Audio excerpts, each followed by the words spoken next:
colegio de bachiller. ¿No iniciaste la grabación? ¿No iniciaste la grabación? Ah, ya, apenas empezó a grabar.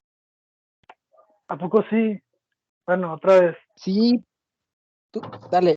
Buenas noches, esta es la clase de Historia de México 2. Soy el profesor Cristian Aarón Chávez Mora, del grupo 456, claro. Y pues estamos en el Colegio de Bachilleres Plantel número 11, la Casa de los Venados.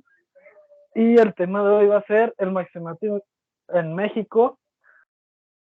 Y bueno, comencemos.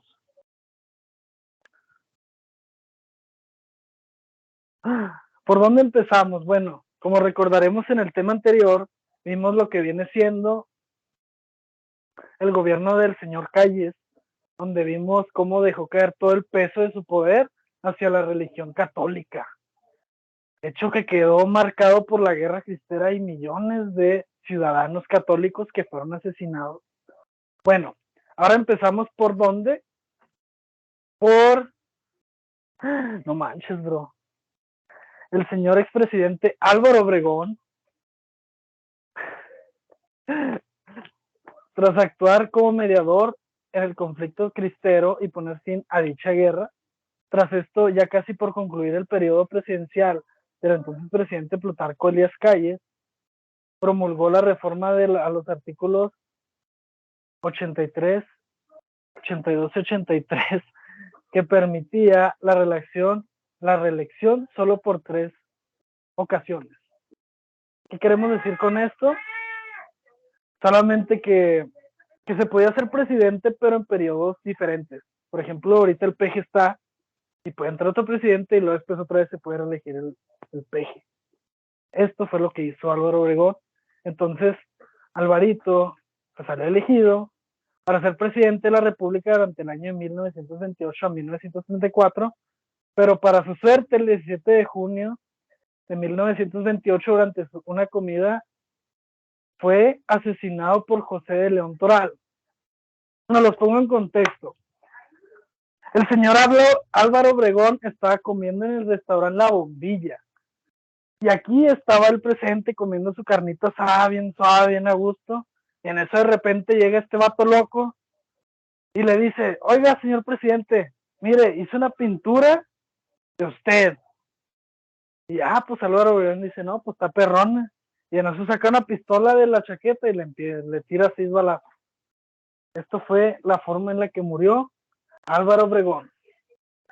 Y saben, curiosamente, el que mató a Álvaro Obregón era futbolista del América, quien apenas había sido fundado el Club América en 1916, pero ya andaba haciendo sus cosas, el efecto americanista.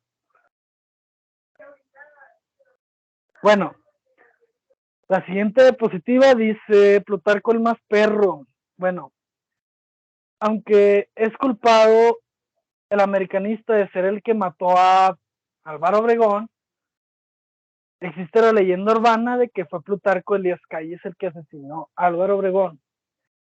Esta teoría la puedo respaldar yo porque, como sabemos, la Revolución Mexicana pues es una ola de traiciones, todo está hecho de traiciones.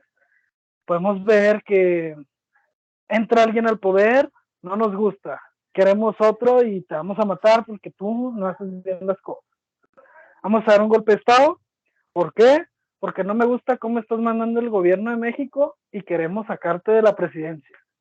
Así era la Revolución Mexicana, por lo que no me sorprende que Plutarco Elías Calles pudo haber tenido una influencia en la muerte de Álvaro Obregón, aun siendo compotas y todo, que eran compañeros en la guerra y que se levantaron en armas Bueno, continuemos.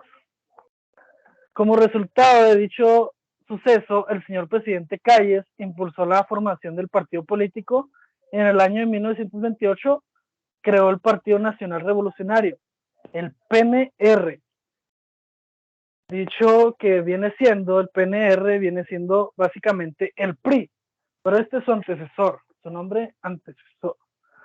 Bueno, ¿y por qué el más perro? ¿Saben por qué el más perro? Porque el señor Calles, al crear el PNR, él estuvo al mando de quién era el presidente, él estaba al mando de las decisiones que debía tomar el presidente, él era quien decidía qué era lo que iba a hacer el presidente. Como él era el último soldado, por así decirlo, el último caudillo de la revolución, él se autodenominó el jefe máximo de la revolución. Y a este periodo le llamamos el maximato porque el señor Calles ejerció su poder, ejerció su presidencia, aún sin ser presidente. Esto es lo interesante. Bueno, ¿y cuáles fueron sus víctimas de este vato? Bueno, fue Emilio Portes Gil, Pascual Ortiz Rubio y Abelardo Rodríguez.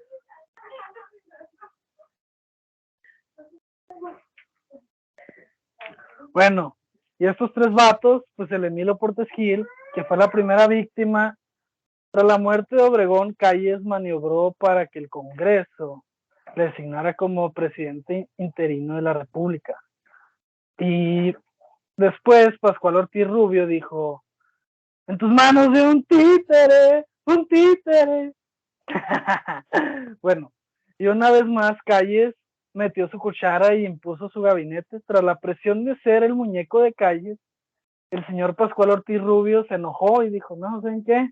Yo no estoy dispuesto a aguantar al señor Calles, yo voy a renunciar a la presidencia, porque este señor no me deja gobernar como se debe.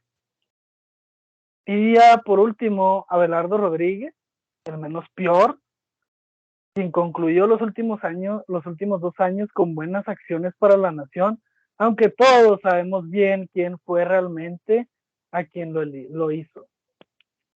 Bueno, estos tres señores, que en paz descansen, ¿verdad? Fueron los títeres del señor presidente Plutarco Elías Calles, porque como se dejaban, pues, los agarraba y pues les hacía la vida imposible, y tú vas a hacer, les imponía, ¿sabes qué? Tú vas a hacer esto, tú vas a hacer esto, y así. Bueno, y para concluir, pues llegó el mero perrote, el que sí lo tuvo, el presidente Lázaro Cárdenas, el mudo, el tata, el chamaco, como le decía Plutarco Elías Calles. Este señor, tras la conclusión del gobierno de Abelardo Rodríguez, Calles buscaban a un discípulo y a alguien disciplinado, por lo que optó por Cárdenas, a quien apreciaba mucho y de cariño lo llamaba chamaco. Bueno, los pongo en contexto. Cuando estaba la guerra de revolución, el señor Plutarco Elías Calles pues andaba de jefe, era el que andaba moviendo a su gente. Y pues Lázaro Cárdenas en Sinaloa, él se alió de cierta forma al ejército de Calles. Entonces, pues el maestro en busca de su discípulo y el discípulo en busca de un maestro, fue como se dio esta alianza entre Lázaro Cárdenas y Plutarco Elías Calles. Por ello, de cariño le llamaba chamaco. Y bueno, la historia termina de una forma triste. El Tata Lázaro no quería ser un títere más del maximato, por lo que tardó poco más de un año para deshacerse de Calles y lo exilió del país en 1936, poniendo fin al jefe máximo de la revolución. Lázaro Cárdenas no solamente acabó con el maximato, sino que también dividió su cariño, dividió de cierta forma con su padre político.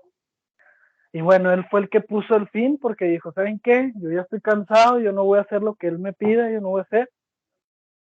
Y optó por esto, optó por expulsarlo del país, mandarlo al exilio a Estados Unidos.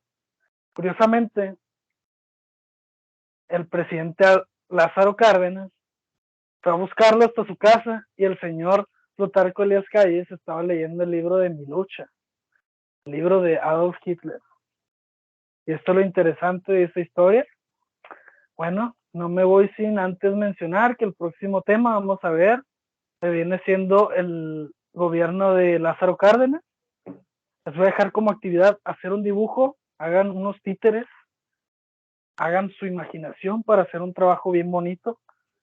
Y pues la próxima clase veremos el gobierno de Lázaro Cárdenas, así como también la expropiación petrolera, y empezaremos también con el gobierno de Manuel Ávila Camacho.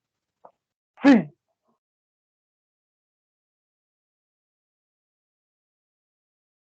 Eso es todo.